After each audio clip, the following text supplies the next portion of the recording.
வணக்கம் சொந்தங்களே, எல்லாரும் எப்படி இருக்கீங்க? நல்லா இருப்பீங்க அப்படின்னு நம்புகிறேன். இன்னைக்கு என்ன பதிவு பார்க்க போகிறோன்னா, வாழ்க்கை வாழ்வதற்கே அப்படிங்கிறத பற்றி தாங்க பார்க்க போகிறோம்.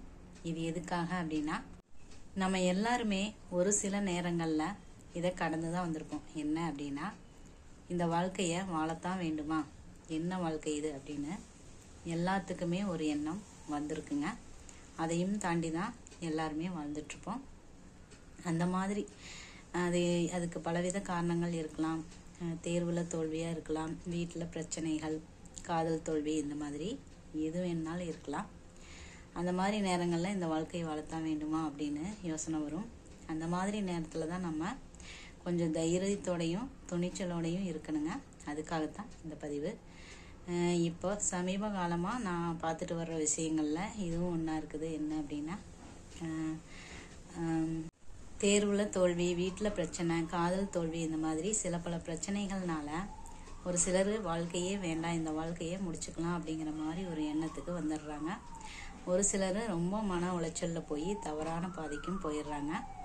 அதுக்காகத்தாங்க இந்த பதிவு. இந்த மாதிரி எல்லாம் இருக்கிறவங்களுக்கு நான் என்ன சொல்ல விரும்புகிறேன் அப்படின்னா, உங்களுக்கு துணிச்சலை வளர்த்துக்கோங்க. துணிச்சல் நம்ம இழக்கிறதுனால தான் மன தைரியத்தை இழந்து இந்த மாதிரி யோசனைகள்லாம் வந்து தவறான பாதைகள் போகிறதுக்கு வாய்ப்பாக இருக்குது. அதனால நம்மளோட மனசில் ஒரு துணிச்சலை நம்ம வளர்த்துக்கிறதுக்கு முயற்சி பண்ணணும். அவ்வளோ சீக்கிரம் நம்ம துணிச்சலோடு இருக்க முடியாது தான், இருந்தாலும் ட்ரை பண்ணுங்கள். அந்த மாதிரி யாராவது ஆளுகளை பார்த்தீங்க அப்படின்னாலும், நீங்கள் நல்ல தைரியத்தோடு இருக்கிறீங்க அப்படின்னா அந்த மாதிரி ஆளுகளை கொஞ்சம் ஆறுதல் படுத்துங்க. எச்சா அவங்கள வந்து நோகடிக்க வேண்டாம். அந்த மாதிரி யாராவது நோகடித்தாலும் அதிலிருந்து மீண்டு வர்றது எப்படிங்கிற மாதிரி ஒரு யோசனைக்கு வாங்க. இந்த வாழ்க்கை இதைத்தான் கீதையிலெல்லாம் சொல்கிறாங்க, இதுவும் கடந்து போகும். இந்த மாதிரி நிறைய இதெல்லாம் நம்ம கேள்விப்பட்டிருப்போம். எல்லாமே நன்மைக்கு தான் அப்படிங்கிற மாதிரி. நான் இப்போ என்ன சொன்னாலுமே அது யாருக்குமே இந்த மாதிரி சூழ்நிலையில் இருக்கிறவங்களுக்கு கொஞ்சம் கஷ்டமாக தான் இருக்கும். இருந்தாலும் அதையும் தாண்டி நம்ம கடவுள் கொடுத்த இந்த வாழ்க்கையை வாழ்ந்து தான் பார்ப்போமே.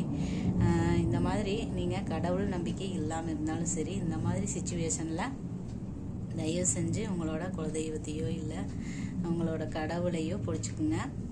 தினமும் கடவுளை சாமிக்கிட்ட வேண்டிக்குங்க. கண்டிப்பாக அந்த மனநிலையும் உங்களுக்கு கொஞ்சம் மாறும் அப்படின்னு நான் நினைக்கிறேங்க.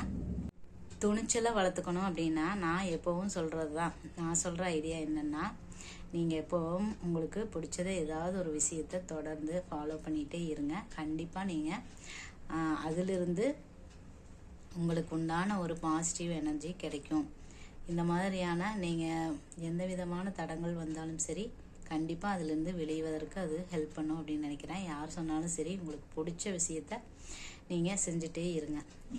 புரிகிற மாதிரி சொல்லணும் அப்படின்னா ஒரு கதை மூலமாக சொல்கிற மாதிரிங்களேன். ஒருத்தர் வந்து இறந்ததுக்கப்புறம் சொர்க்கத்துக்கு போகிறாரு. அப்படி போகும்போது அவருக்கு சில காட்சிகள் தெரியுது. என்ன அப்படின்னா, அவர் கஷ்டப்படுற சூழ்நிலையில் சந்தோஷமாக இருக்கிற சூழ்நிலை 2 காலடி தடங்கள் தெரியுது. ஒன்று கடவுளோடது, ஒன்று இவரோடது அப்படின்னு தெரியுது. கஷ்டப்படுற நேரத்தில் ஒரே ஒரு காலடி தடம் மட்டும் தெரியுது. அது வந்து அப்படி தெரியும் போது இவர் என்ன நினச்சிக்கிறாரு அப்படின்னா, கடவுள் வந்து நம்ம சந்தோஷமாக இருக்கும்போது கூட இருந்திருக்கிறாரு, கஷ்டமாக இருக்கும்போது கூட இல்லை அப்படின்னு தெரியுது. அதுக்கப்புறம் கடவுளை பார்க்கும்போது கேட்குறாரு, இந்த மாதிரி கஷ்டமாக இருக்கும்போது நீங்கள் ஏன் என் கூட இல்லை அப்படின்னு சொல்லி கேட்கும்போது கடவுள் சொல்கிறாராம்மா, யார் சொன்னது கஷ்டமா? அது முதல்ல உன்னோட காலடி தடம் அப்படிங்கிறது உனக்கு தெரியுமா? அது என்னோட காலடி தடம். நீ கஷ்டப்படும் போதெல்லாம் உன்னைய நான் என் தோளில் தான் தூக்கிட்டு சுமந்துருக்குற அப்படின்னு கடவுள் சொன்னாராமாங்க. அந்த மாதிரி நீங்கள் கஷ்டமான நேரத்தில் கண்டிப்பாக கடவுளோட உங்களுக்கு இஷ்ட தெய்வத்தோட உதவியை நாடுங்க. அதை தாங்க இந்த வீடியோவில் சொல்ல வந்தேன். வாழ்க்கை வாழ்வதற்கு தான், அதை வாழ்ந்து தான் பார்ப்போமே. அதுக்கு முன்னாடி நம்மையே இந்த உயிரை அழிச்சுக்கணும். கண்டிப்பாக எந்த மாதிரி சூழ்நிலையிலும் இந்த வாழ்க்கையே வேண்டாம் அப்படிங்கிற ஒரு முடிவுக்கு மட்டும் வந்துடாதீங்க. ஓகே ஃப்ரெண்ட்ஸ், இதைத்தான் இந்த வீடியோவில் நான் சொல்ல வந்தேன். இந்த வீடியோ உங்களுக்கு யூஸ்ஃபுல்லாக இருந்துச்சு அப்படின்னா லைக் பண்ணுங்கள். யாருக்காவது தேவைப்படும் அப்படின்னு நினச்சிங்கன்னா ஷேர் பண்ணுங்கள். தேங்க்யூ.